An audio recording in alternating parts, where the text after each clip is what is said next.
Ja, det er fint nok. Okay, igen. Ny kamp. Vi har igen en best of one.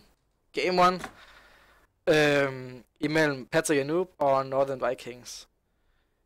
Det er Patrick og Noobs. Vi kalder dem Patrick. Patrick, det er deres første kamp. Og jeg ved, at Northern Vikings vandt deres første. De kommer med lidt momentum. Så vi må se, hvordan det går. Nå, nu forstår jeg. Okay, igen, Doom ban, first ban. Nu ser vi, vi så den, Myth. Vi så Winter Wyvern ban. Ja. Yeah. Og så Alchemist, obvious. Jeg tror,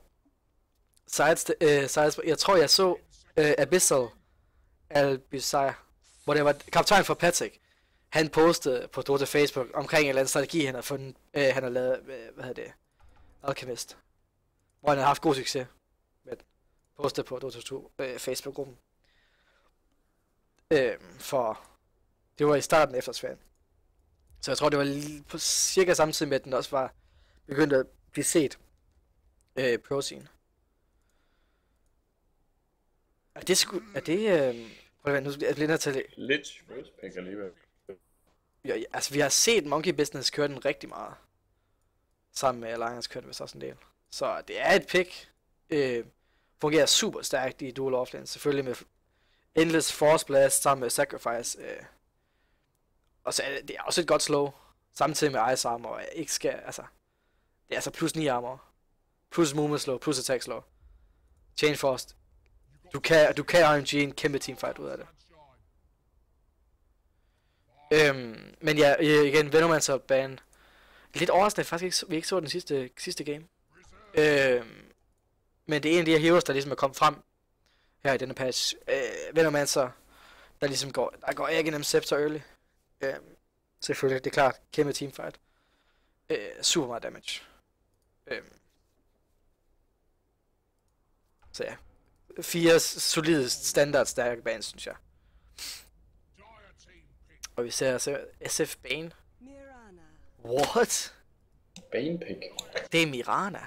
Er det Deny? Ej, det kunne muligt være sådan en Deny pick. Så det? Bane Mirana? No way. Ej, er de så old school? Northern Vikings? Og så er de bare... Patrick, de læser dem bare. Jeg ser, vi laver. Instant Deny pick. Nå, whatever. Så er det fint. Stærk mid. Klar, får næsten altid noget til midgame at levere med. Og Bane også, altså... 2 disables plus Enfeeble er super... Jeg synes egentlig, Enfeeble er super undervurderet som spil.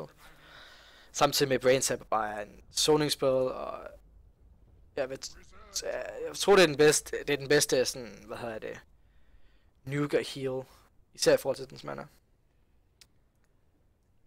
Hvad ser vi? Bounty on the ban. Third ban. Jo, semi-counter til Potom. Prøv lige at gå tilbage til den på, jeg tror, er det smider de sådan noget roam, eller hvad tænker du, de gør med den her Mirana? For jeg er super tvivl.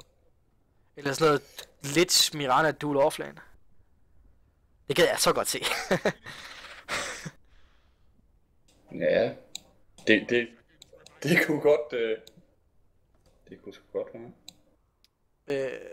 Og jeg skal også lige ændre description på min stream, jo. Shit, man. Jeg er så bag. Det er lidt svært at se, hvad de vil med det her. Ja, det er meget åbent og lidt forvirrende. Det kan være det der strategi. Dark siger, altså, ingen surprise, der er super stærk i år. Vi så den før, hvor meget den denarede Faceless Void, og meget den forhindrede mere farm safely, og... Så ja, super stærk pick.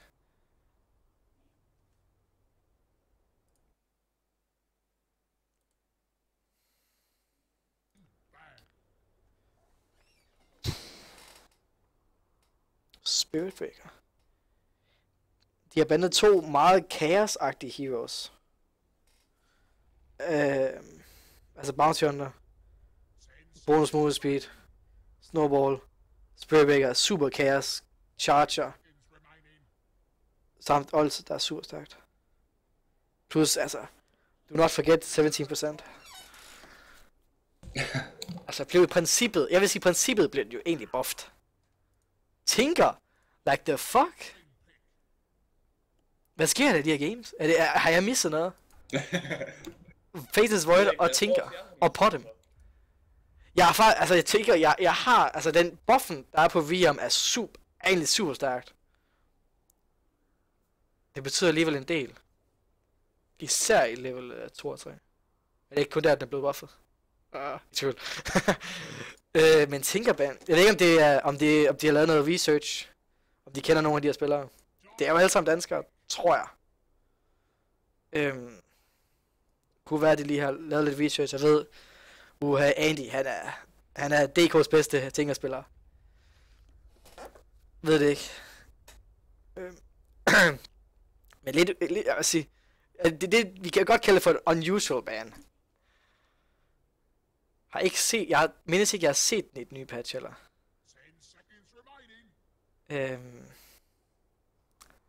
Jeg kan godt se en Tinker lige nu. Nå, vi får lov til at se, Mirana. Det kan være, det bliver en anden kamp. Nå, vi ser en Earthshaker, som, altså, behøver ikke state the facts, obvious facts er de mere shaker, blinkdagger, boom, teamfights.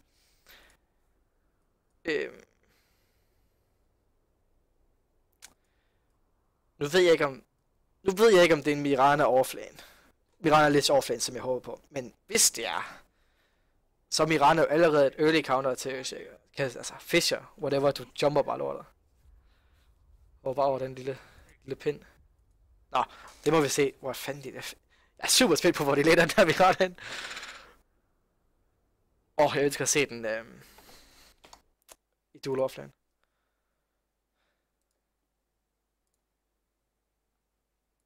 Sådan der. Win pick igen. Win SF mid. Det er en as usual standoff. SF kan altid falde tilbage på stacks. Rainmager, måske hvis de får et early kill, Shadowfiend kan få en super early Aghanim's eller noget. Eller early blink. Det må vi ligesom vente at se. Og så Spectra.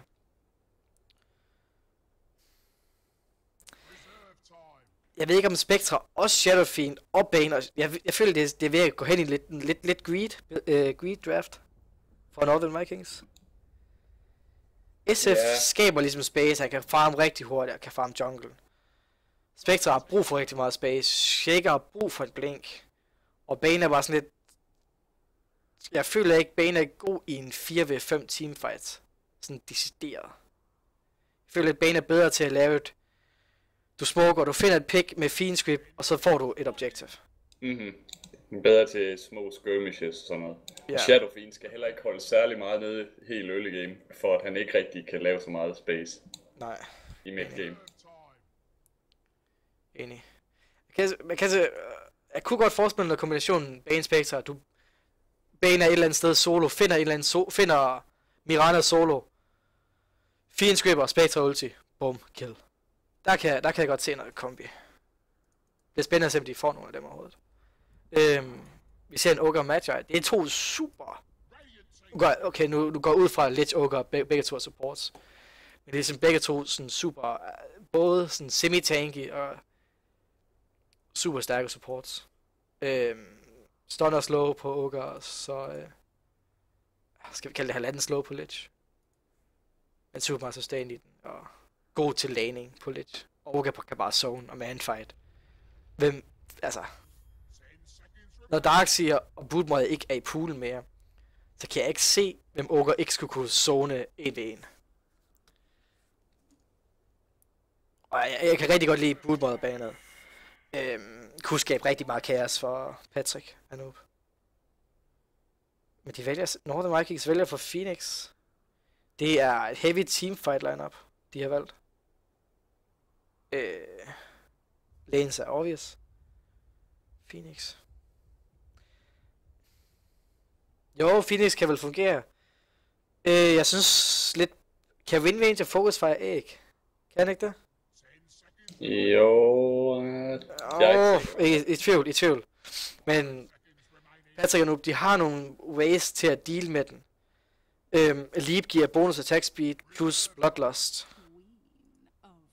Så jo, det bliver lidt spændende at se, hvordan teamfighting kommer til at tænke. Og de last picker så en crop. Så det er nok en... hvordan lander det her? Okay, jeg ved ikke, hvordan de kommer til at lande. Det bliver spændende at se, hvordan de overhovedet lander den her. Det er meget fleksibelt med, hvilke kors de sætter hvorhen. Ja. Jeg synes, at... Det er klart, Northern Vikings teamfight er super stærkt. Samtidig med Patrick Noobs... Jeg føler, at deres laning bliver noget stærkere. Jeg synes, at deres laning er noget stærkere, samtidig med, at de har Mirana ult ind til noget pick-off. Jeg synes, alle deres heroes bare er stærke i sig selv, bortset fra Potter. De har bare stakket op på stuns og nukes early game. Ja, og så håber de bare lidt at kunne snowball og få nogle items på Wind Ranger, går jeg ud fra. Og så ligesom den vej kunne... nu kan jeg se... det er rart at kunne se heroes nu.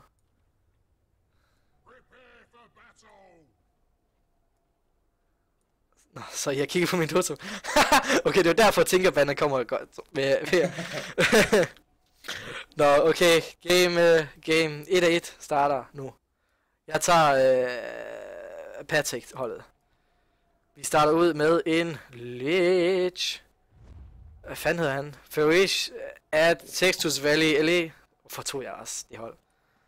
Vi har Ogre på Jaktas. Nej, vi har Jaktas på Ogre. Vi har Bissell albidota.ru på Queen of Pain. Vi har What Do på Wind Ranger. Og så har vi Andy på Potter. Og vi ser et early smoke gank ind til en ward. Om bag dem. Det shaker, at de penge har mod. De har set... Nej, hvilken var det deres penge? Nå, nu har de set dem i hvert fald. Det er en Fisher, der blokker ikke så meget. Abyssal blinker hen, prøver at få et blok, og det bliver indtil en 4 sekunders arrow. Det er helt klart first blood. Og ja, nogle af de her bander fuldstændig bottom moon og skynder sig op for at tage top rune. Dodger din aggro tri-lane, og så smider de Spectre og Bane op i toppen. Det ser det ud som. Det tror jeg, de gør. Så Raiden kører simpelthen en aggro tri-lane for ligesom at dodge Patricks noget stærkere aggressive tri-lane. Som det ser ud til videre. Og lige nu går Rainmage op for at være solo safe lane. Og har godt med regen til at skulle klare det okay der. Double tango og en serve, og har også endda en ward med. Hvem fik egentlig first blood? Det gjorde Wind Ranger. Fint. Og han der skillede Windrun. Så safe. Queen of Pain, triple shared tangos, full stats, level 1. Shadowfiend, 2 shared tangos. Arrow på Phoenix. Arrow på Phoenix. Det er first. Det er second blood. Jeg går ud fra, at de bare combo, altså slow, arrow. Det var skidt start for Phoenix. Vi skal lige huske Radiant Introduction. Undskyld, ja. Go ahead, myth, take away. No fear på Spectre. Så har vi Archdude Headcap på Earthshaker. Så har vi Twin Twin på Bane. Vi har Experience på Shadowfiend Mid. Og så har vi Red Scrap på Phoenix. Skidegodt. Så har vi også det med. Så er vi ligesom official i gang. Skal lige lade os op. Sådan. Så er vi fuldstændig i gang.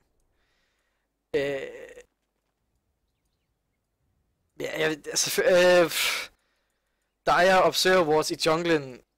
Lidt wasted, siden de ikke rigtig har... Altså, der ikke skal pulles.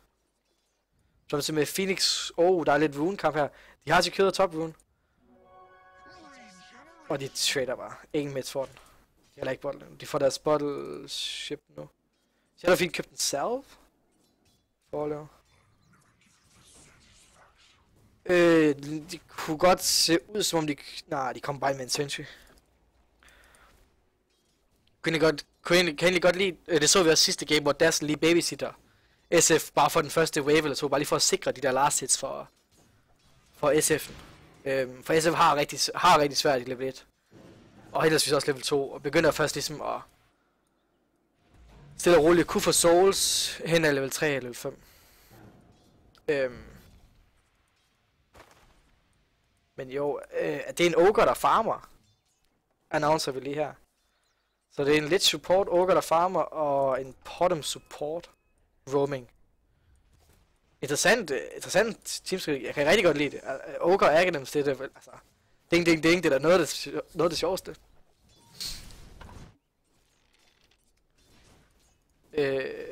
Lille edge til Queen of Pain her i starten. Fik selvfølgelig en first blood experience. Og gør det også bare generelt rigtig godt mod SF early on i midt. Hun har sin utrolig høje base damage level 1. Så en lille edge i form af CS der. Spændende at se, det bliver til... Coop kunne godt, hvis... Kunne måske spille rigtig få et early kill på Shadow Fiend. Hvor? Dodgede lige barely den arrow top. Nå, okay. Spectre tager meget harass. Har ikke så meget regen.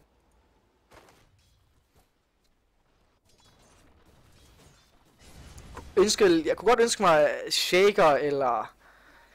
I stedet for at gå rundt for at få kills, så stacket mere for SF, ligesom vi så lige sidste game. Der er en enkelt double stack indtil videre på hardcamp. Bottom room secured, top room secured. Queen of Pain fik haste. Man kunne måske se et Crop gå lidt mere aggressivt, når hun får level 6. Og prøve at se, om man kunne få et kill på Shadow Fiend med den haste room.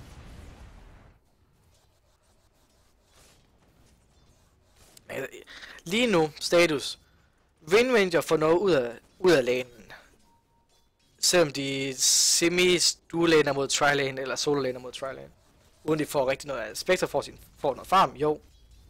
Men Wind Ranger får også noget. Automatisk bare ved at ligesom at være der for hun kan være i lanen, få nogle levels, så hun kan blive super useful senere hen. Samtidig med Phoenix, altså sidder på 0-0 i CS. Og har knap level 3.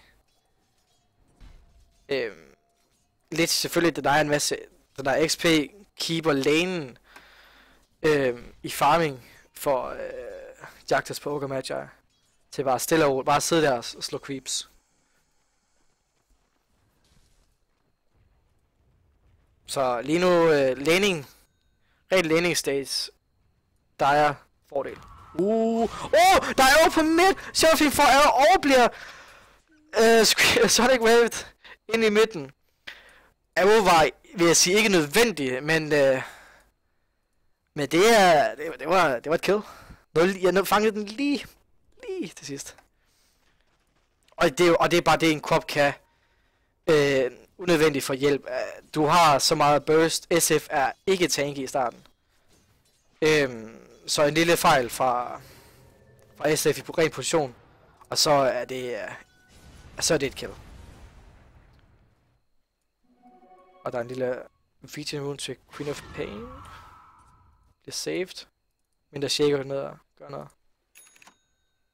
Det er farligt. Du kan nemt dø til Coop. Skal ikke noget. Coop pinger, Radiant Jungle for han stiller spørgsmål til, om de er stacker, og det er de bare ikke. Der er en dual stack, men det er ikke nok. Som Phoenix åbner. Han er safe. Han er safe. Med mindre lidt wrap around og diver. Go. Der er ingen, der er kun Wing of Regen på Phoenix. Det jeg føler, jeg kunne gøre lige nu, det var at smide en ward bag toweret. Så vil de hele tiden bare kunne presse Phoenix max. De ved Phoenix ikke har regen. Shipper en salve lige nu for bare lige at få fuld. Hun har ikke Trangle Boots, så hun har ingen sustain overhovedet. Og med lidt Endless Nuke og Ogre Magi har Arcane Boots allerede. Og bare med sin enorme, mana pool kan bare, altså de kan burst. De kan bare blive ved med at bare burst. Bare holde hende nede og bare blive ved med at starve Phoenix. Og masser. Dodged. De har også en ward i midten. Radiant. Altså skulle helst undgås. Ellers så bliver det rigtig, rigtig dyrt. Smid selv en dire ward op. Top rune, klassikeren.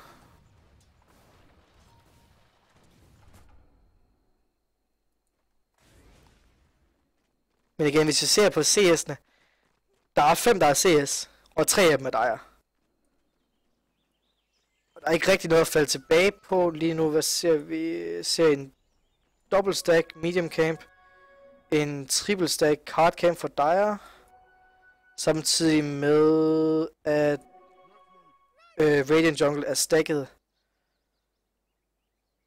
Der er en dual camp, der er blevet clear, og så er der en ny double hard camp stack. Queen of Pain vil. Misser sit Queen of Pain, men spørgsmålet om de går for den her. Der er ikke mana nok til power shot. Kunne godt stick, og så få mana nok. Spørgsmålet om de får et return kill her på Ringway, det gør de. Og det er Spectre til os. Ovenikøbet rammer nummer 2 har ikke flere stick charges. Overlever self. Sådan.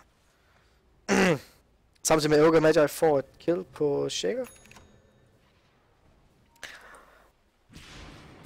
Arrow, Shackle, farvel Phoenix. Det er det, gå. Der er ikke meget nok til sleep. Der er brains up. Giv lidt mere regen. Men får den over den Fisher. Vi bare tænker tower. Er det nok? De får et kill. Oha. Så lækkert. Så lækkert, når folk overextender. Gold. Jeg vil sige, lille misplay fra Albitta. Misser sin level 4 Scream of Pain på Spectra. Det har altså været et godt clean kill. Ingen Spectra ulti. Men får et return kill på Phoenix. Trader i princippet det fra Mirana. Og jeg har sådan lidt Phoenix, der starter og dør, lidt vigtigere end en Potem, der er behind. Men vi ser godt nok Phoenix få sin Tranquil Boots nu. Det gør, at han i princippet kunne blive i lane, hvor der ikke er nogen modstandere. Så skide godt. Så blev Chain Frost lige brugt på Spectre top. Og så skal vi salve. Ikke noget result. Ja, altså, ja. Cooldown ikke utrolig lang. Og de ved vel også, de skal alligevel, ja, kan vi lige så godt bruge den. De går her, Arrow, Zoning Arrow. De har ikke vision, og jeg ser ham en smule, det tror jeg de gør. De har vision på grund af Arrow. Damn son. Der bliver spist nogle tankos for at få vision ind i træerne. Ender også med at få den til sidst. Det er alligevel 5 mand, der er committed for det, samtidig med og det trader simpelthen for tier 1 i midten. Altså jo længere tid du kan delay Spectre sin Radiance, jo bedre. Men igen, jeg føler, de får altid noget ud af den. Det er ikke bare sådan, de taber det. De mister ikke hele tiden værdi. De trader hele tiden. Så er det for at få sine trades. SF clear en triple stack. Hardcamp. Der er jeg sidder på en quad stack. Hardcamp. Samtidig. Nok crop. Jeg føler, de burde give nogle levels til Potem. Jeg tror, Potem og crop kunne nok godt tage den sammen. Og så lige share lidt der. Jeg tror, det vil være et godt play. Hvad tror du win går? Vi ser win på face boost og en wand. Er det first item blink? Eller hvad tænker vi her?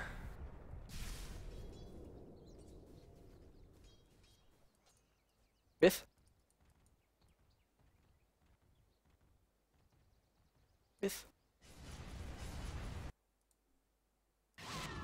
Alright, temporary myth DC eller noget. Ser Phoenix samling casual club op. Sgu smart mod Queen of Pain og Win Major Lich på dem. Det er rigtig godt lide det pick-up. Burde næsten også gå ind på banen. Og bare få en glimmercape ASAP til at beskytte deres course. Og vi ser de går her på Shaker. Ikke så meget at gøre. Screamer of Pain ind til Sonic Wave. Det er bare for meget burst for de fleste heroes early on. Og det er en Shaker, der også er kun i level 3.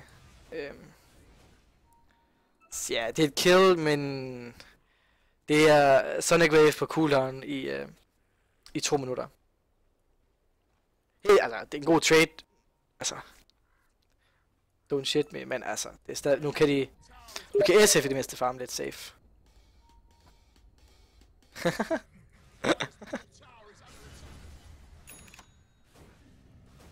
Myth? Ja. Okay, fint. Jeg så ikke din besked, at du var AFK, min far. Ogre får et kill på Phoenix! Phoenix er nummer 6. Hvad sker der? Ding. Ogre Magic, multi-kost. Shaker dot. Så ja. Ogre Magic, ding. Den holder stadigvæk. Altså, Ogre Magic var super. Altså, 10 armor, 1200 HP. Han kan bare frontline den der. Stille over det. Og V-Major gik Blink Dagger og Heavy Pressure top tower lige nu. Jeg går Spectra. Spectra har en Urn of Shadows og en Bracer. Og Treads. Det er mange strength items.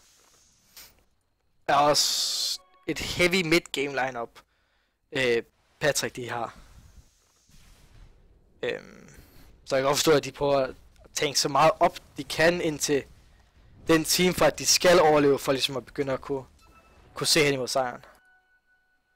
Og Queen of Pain går Orchid. Shadowfiend har Meg.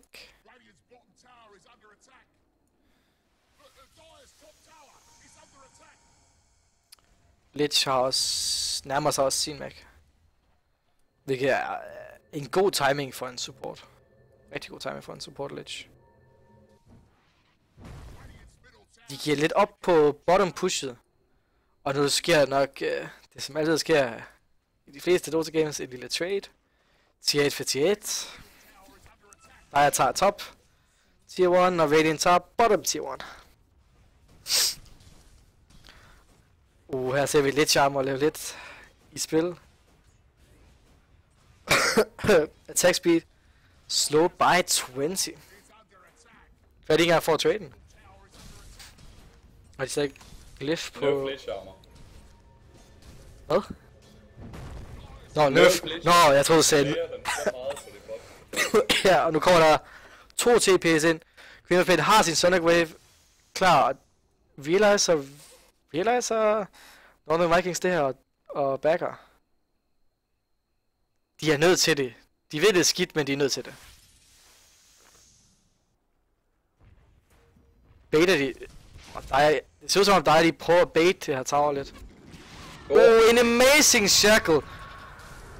Meg! Ja, sådan, vi får Meg af. Spectral siger også smidt afsted. Går ind. De får i hvert fald et kill på Shaker, det garanterer jeg. Phoenix går ind og bruger æg og dør. Man kan høre spørgsmålstegnene. Jamen, altså, du ser, at dit SF har godt nok stadig Requiem. TP'er tilbage. Spectra er stadig i top lane. Og så går du ind. Ja, det var lidt tvivlsomt. Er det ikke det, vi kalder sådan for sådan en lille... mindfuck, sorry guys, jeg lavede en fejl. Videre det. Helt klart et misplay der fra Phoenix. Windmanger på Spectra. Men Spectra... Shadow Top var allerede brugt, så kunne bare TP. TP ned i bunden. For at farme. Hvad sker der ellers? Queen of Pain farmer sin stack. Lidt late de farmer deres stack, synes jeg. Jeg synes godt, de har gjort det før med nogle flere heroes. Jeg føler helt klart, de har jo en til det i form af Lich. Altså, de har alle sammen AoE-spillere, så jeg føler godt, de kunne have gjort det tidligere. Og så stacket videre på den. Arrow! Misser 2.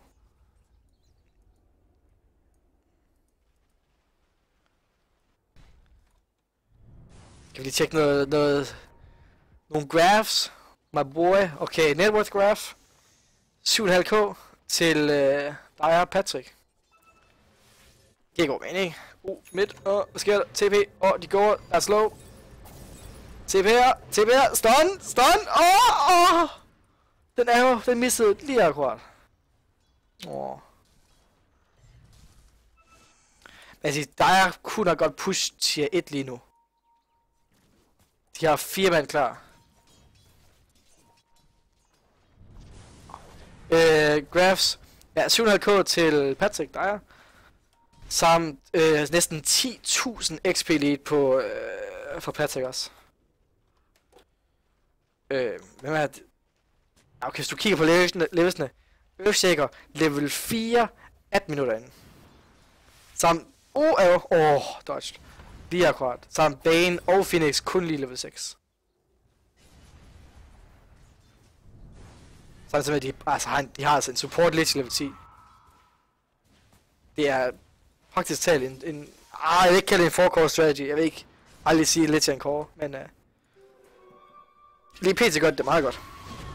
Går på en invasion, får en orchid og ind på bane. Spectral til, stor spectral til. Phoenix, hvem er død? Earthshaker. God Phoenix, sådan bliver brugt. Ogre er færdig. Sammen, de får også på dem. For Queen of Pain nogle backup kills, der er stadig på dem. Ulti PT. Prøver de at turn den? Nej. Altså, vi så teamfighten fra Nordic Vikings lige der. Mech, Requiem, Egg og Spectral. Det virkede. Det fungerede. Samt Bane fik også... jeg lægger lige mærke til, hvem han fiendscrippede, men... Altså... De vandt teamfight. Ja, og det bliver nok kun større wins af teamfights senere i kampen. Ja, hvis de ikke... Hvis der er ikke... tager nogle bedre fights. Det var en god crop orchid på banen. Så altså rigtig god orchid på banen. Og banen er forfærdelig at spille mod. Det er en af de her supports, man skal fokusere, så taber den teamfight. Men holdet var bare ikke... Jeg følte ikke, de var klar. Der var ikke noget... Der var ikke et stun til at holde Bane. Altså til at stunne ham og så ligesom dræbe ham. Det var orchid, okay, Bane løber væk. Og så er det sådan et, okay, hvad fanden gør vi nu? Og så kommer alle teamfight-spillerne fra Northern Vikings. Jeg ser egentlig hellere... det er en aggressive blink. Orchid. Phoenix. Nothing. Jeg håber lidt Bane og... Jeg kunne godt ønske mig at se dobbelt glimmercape på Radiant. Både på Phoenix og på Bane. For de bliver nødt til at beskytte deres cores, SF og Spectre så meget. Især mod det lineup, de er imod. Altså, der er så mange nukes på... Det er kun nukes i princippet på Patrick. Indtil... Vi mener, jeg får selvfølgelig noget right-click på et tidspunkt, men indtil videre, så... er det ikke noget. De får... Og der er 5 man pusher bottom tower. Scouting arrow. Leave. Jeg ønsker lidt at se... Jeg kunne godt ønske mig at se Patrick gå efter en Roshan. Det må vi lige vende med. Der er masse TP's. Det er Phoenix på Queen of Pain, den får de. Og Requiem, det er en færdig quad for fan. Og dem får os med en lang race. Misser powershot. Phoenix har stadig slows og ult, men de har ikke set ud som de lige har noget true sight på sig lige pt. Ikke nok mana til en Fisher, rigtig god shackle fra Wingmanger der. Og fuldstændig delayed, canceled hele den chase. Men tier 2 for... Det begynder lige så stille at vende nu. Det begynder lige så stille at vende. Ej, der er bloodloss på tower. Hvor er lidt charmeren? Arrow misser. Udmærket zoning Fisher holder ham bare væk. Og igen... Northern Vikings vinder late game med den Spectre alene. Det må lige være, der er engage. Phoenix sådan ikke får lov til at gå hele vejen. Det er 4-mand sådan. Fuldt op med en 4-mand. Fisher. Chain Force gør noget. De ender også med at få dræbt Spectre. De får nok også Earthshaker til sidst. Men jeg vil mærke til, hvordan der ligesom gav op på Phoenix sådan. De havde lige ramt den en gang, tror jeg. Det krævede hvor mange, har det ikke 4 hits? Nå, level 1? Jo. 5 hits. 5 hits. Men jeg tror, de er jo blevet ramt af Fire Spirits, så kan man ikke rigtig få nogen hits af. Nej, men alle sammen, det er ikke... Altså, jeg har sådan lidt... der er ikke rigtig noget... Når Fisher er blevet smut, så er der ikke rigtig noget, der forhindrer dem i at stræbe Phoenix sådan andet end SF right-clicks. Og det er 4 til at tank. Det var ikke smart til. Spectre, det er... Du er død. Det er rigtig trist at være Spectre. Det var teamfight, og dør med det samme igen. Jeg tror, han var på næsten 2.500 gold in the bank, og nu allerede har næsten mistet 1.000. Og den Radiance timing er bare så vigtig for Spectre. Kig også en drums. Jeg kan godt lide valget af drums her. For igen, de ved, at de bliver nødt til at survive early game. Men ja, de går efter Roshan, kan rigtig godt lide Frostarmor, hjælper dem, samtidig med Bloodlust, så kan jeg give lidt ekstra damage. Og Radiant har ingen idé. Der er ikke noget i mig sammen, så det kommer til at tage lidt tid. Men til sidst får de den også. Og Queen of Pain samler sin Aghanims op her. Samtidig med Lich også går efter Aghanims. Spectre ult. De går her. Ogre Match er ikke død. Queen of Pain har ikke ult op endnu. Ender også med at dø til sidst. Sin dæk er simpelthen ikke cooldown endnu. Lidt underligt æg fra Phoenix, men de... Ikke snatcher, men de gør simpelthen napper Aegis her. Og Spectra tager, Aegis. Ja, altså vi kan... Hvis Spectra dør en gang til, så den Aegis den er fuldstændig fucked. Kan lige så godt bare ofre Aegis på ligesom, okay, Spectra, nu er du safe. Få nu farmet det lort. Men det er jo simpelthen for lang tid for dem. Patrick, Noob holdet. Patrick er Noob holdet. Det var jeg kaldte dem ikke Noob. Men det er så simpelthen for lang tid for dem at dræbe den, og de nåede simpelthen at rotere. De realized, okay, der er ingen på mappen. De er Roshan. Nej. Prøv lige at vente. Smukkede de ind? Smukkede Patrick ind i Roach Pit? Det så jeg ikke. Det tror jeg ikke. Okay, så de den bare. De har en Radiant Ward. Så de så dem bare gå ind. De timer den. Okay, de ved, når man kan ved, de har ikke noget meget sammen. Så kommer til noget tid. Vi kan nå at rotere alle ind. Og Spectre tager også bare, Spectre ind. Men jeg synes helt klart, Patrick, de thrower en smule her. Og tager nogle knap så sikre teamfights. Og nu ser vi en lidt desperation smoke komme ud af dem her. De finder lidt for en orchid, men glemmer cape. Har de noget detection? 3-man echo, eller 3-man fisher, samtidig med en full duration fiend script. Får checker alligevel, men okay, ikke sådan random. Spectre kommer ind. Prøver at få noget haster i Aegis til at dø på. Og et glemmer cape. For ikke cancel blink på Ringmager. Queen of Pain. Blink på cooldown. 1 sekund. Får den af. Ringmager prøver at få killet. Ringmager får Phoenix. Wow. Lidt ærgerligt for noget experience, de ikke lige får det sidste klik ind på Queen of Pain og Mirana. Mangler lidt noget detection der. Kunne godt have smidt en ekstra sentry i jagten, men altså... De vinder en teamfight med Spectre, som nu har sin Sacred Relic. Og er kun 400 fra sin Radiance, hvilket han får ud af en Creep Wave og Tower. Så rigtig vigtig teamfight for Northern Vikings.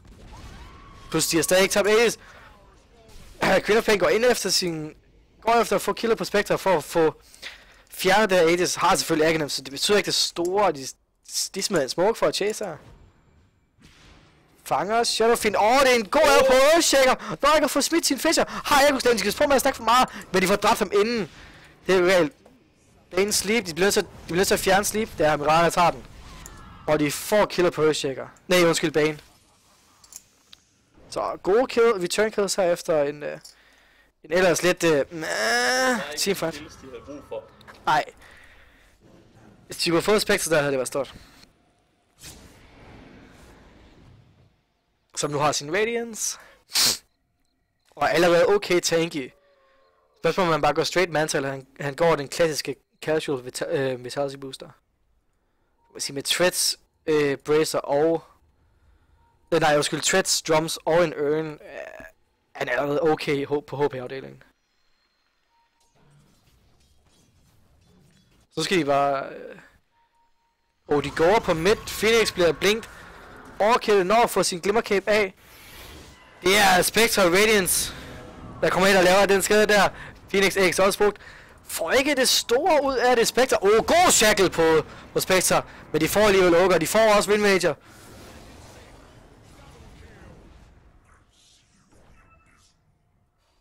Deres... Altså Fisher er for stærk, og især... Ikke for at call out sidste hold Earthshaker, men Earthshaker blink for Arcane Boots. Vi ser det her. Patrick og nu, de var foran early game, men de fik bare ikke helt nok ud af det. Jeg synes også, at deres draft mangler noget, der kan samle dem op her. Senere hen. Det er Arrow på Spectra. Og Requiem, Zoning, Ogre kommer ind der. God BKB. Og Fiendskab. Ogre er fuldstændig færdig, når jeg får smidt noget af. Men redder det. Mirage før tid. God Echo Slam. Det er 3 mand, der er væk, og så kommer Spectre op fuld HP. Og det er helt sikkert en værkstar gården der. Rigtig smukt spillet fra Northern Vikings. Arrow, Phoenix.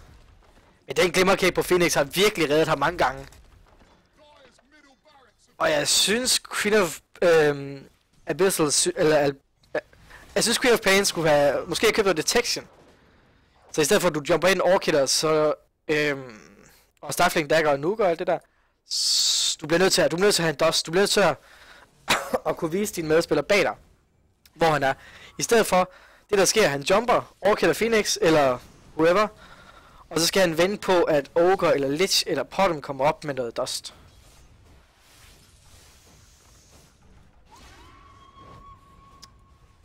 De er pushing ulti, fanger, de får SF, for ikke retreatet i tid. Det er en rigtig god æg fra Phoenix. Spectre ulti, for Potom, for måske også lidt, vælger ikke at gå efter den, vælger at gå efter Windmania i stedet for.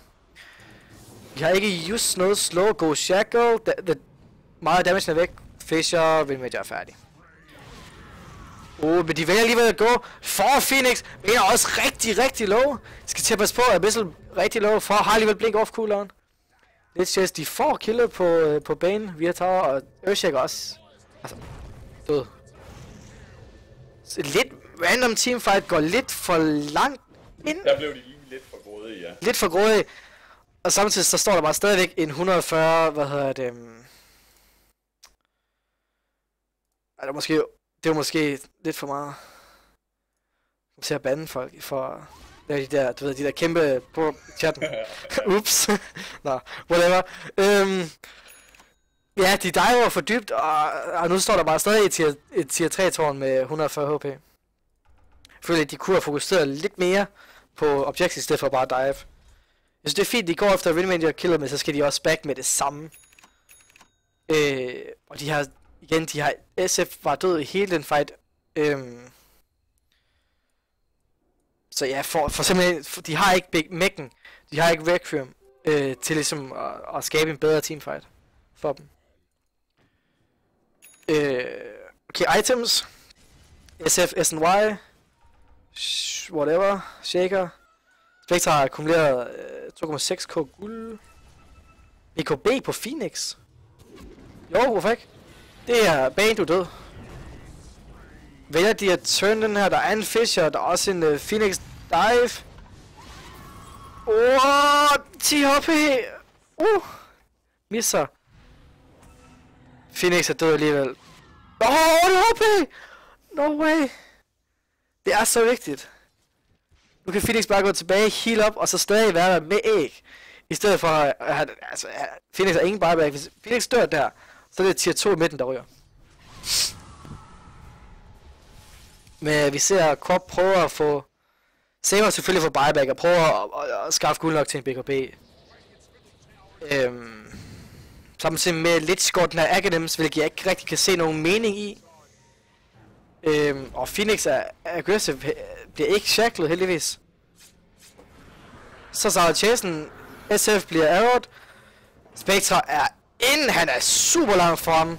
God Ecoslam, rammer 2. Får ikke fish afsted, det er fantastisk! Chain Force nakker om begge to, og nu er Phoenix rigtig low. BKB har stadig dive. De får lidt... De får brugt Vacuum Source og Fiend Script på det kill. Queen of Pain buybacker. Lidt questionable. Men Spectre dør med det samme. Han stacker fuldstændig perfekt med Earthshaker til den Chain Force. Der er kun de to. Super lækkert spil fra Lich. Og jeg har lige flamet hans Aghanim's. Hans Aghanim's. Go. Undskyld. Jeg vil sige lidt questionable. Jeg vil godt kunne se en 4-staff, eller en Bind Medallion, eller noget. I princip, noget alt andet end Aghanim's, føler jeg. Jeg føler ikke Aghanim's på Lich gør nok til, at det er worth. Og tak for follow for Dion. Sorry, hvis jeg var tilforkert. Min fejl. Men tak for det. Men ja. SF. Hvad går han? Han har 5k. 5,5k. Han går skardy. Han tænker simpelthen op. Jeg synes, han burde købe Blinkdagger. SF? Han har brug for at komme derind, rigtigt. Han mangler lidt noget mobility i de her fights, som han kommer altid tristende, lige så stille bagved. Ja, og 5-man smoke. Se en 5-man smoke, de går helt sikkert efter Roshan. De har ikke set dem gå derned, men de forventer, at den her Roshan bliver rigtig lort. De når ikke at få ham. Det her, det bliver en crucial fight. Der er SF revealed. Rudi BKB. Når ikke at få sit BKB. Der er for brugt BKB'en. Halv zoning, halv Lich ulti. Fiendskab instantly cancel. Under Lich ulti. Men der er Spectre ulti. Går de for Ring Ranger? Eller nøjes han bare med en Lich? Dagger. Lich død. Så er Topvax, går jeg ud fra væk med den Aegis. Make cooldown, Spectra, hvad har du købt dig? Okay, Spectra går simpelthen direkte Diffusal Blade. Okay, ja, jamen, det er også et build. Men ja, Kanon Teamfight, de kommer lige i tid for at få dem. Og de ved godt, de kan ikke rigtig disengage. Nogen bliver caught. De går ikke rigtig all in, og de kalder den bare GG. Celebration Requiem!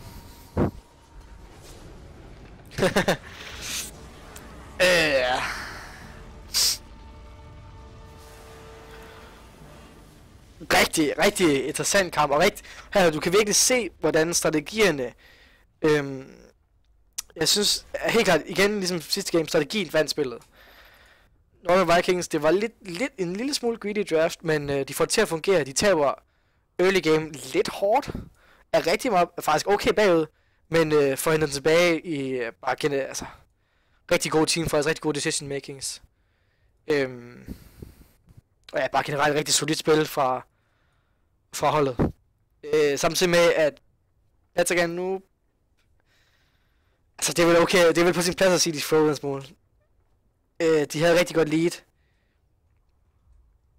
Og de formår ikke at få mere af det her lead til at udvikle sig til noget mid-game push og kontrol. De mister kontrollen, de tager nogle dumme fights. Deres teamfight er generelt bare ikke stærk og sikker nok. Altså deres teamfight involver rigtig meget omkring Lich ulti, der bouncer rigtig godt og rigtig mange gange. Potom arrow, Windranger Shackle eller noget Ogre multicast, ding ding ding. Og når de ikke får det, så er deres lineup bare questionable. Og jeg føler helt sikkert, de mangler en af... Jeg synes, de mangler en core. Lige præcis. De mangler lige en core, der var lidt bedre i late game. Ja. Og Windranger når ikke at få sin damage op. Jeg synes, Queen of Pain spiller et rigtig godt game. Ærgerligt viser et early kill på Spectre op i toplane. Men deres rigtig godt game, og deres laning phase var så smukt. Altså den måde de... Altså Phoenix ikke fik en skid på i hele game var rigtig godt spillet. Men så har de en Ogre, der har farmet en del. Så ser jeg, at han køber nogle wards, og han går Forstaff Arcane Boots. Jeg føler ikke helt, at for at transformere den her farm til noget mere. Jeg føler, at noget blink...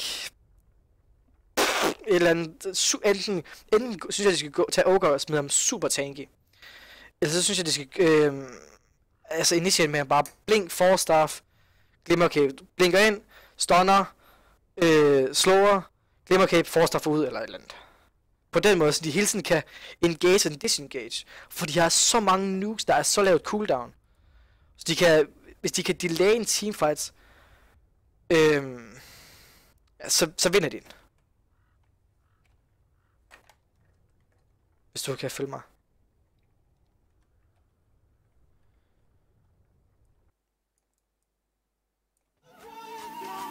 Men ellers generelt Noob I Dota Basis, tusind tak for at follow.